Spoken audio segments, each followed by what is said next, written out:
మాతృభూమితో ప్రయాణం చేస్తూ మేమెందుకు సమాజానికి సేవ చేయకూడదని గొర్రెల మండలంలో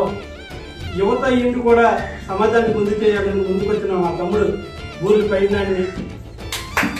గొర్రెలలో ఏర్పడిన ఈ స్వాస్థ్య ఎన్జిఓ నువ్వు కూడా మన నాయకులు దత్తు ఈ స్వాస్థ్య ఎన్జిఓ జిల్లాలోనే కాకుండా రాష్ట్రంలోనే అత్యున్నత స్థాయిలో ఉండే విధంగా మీ అందరూ సహకరించాలని ఈ గొర్రెల మండలంలో నూతనంగా ఏర్పడిన ఈ ఎన్జిఓని మా జిల్లా స్వచ్ఛంద సంస్థ తరఫున ఆశీర్వదిస్తూ వీళ్ళు కూడా మరింత ఉన్నత స్థితికి నాకన్నా గొప్ప స్థితిపతులు అవ్వాలని ఎన్నో మంచి సేవా కార్యక్రమాలు చేయాలని ఆశీర్వదించాలని మీ అందరినీ కోరుతున్నాం. మా తమ్ముడు పైనాయుడు చాలా చురుకైన వ్యక్తి. ఆ చురుకుతో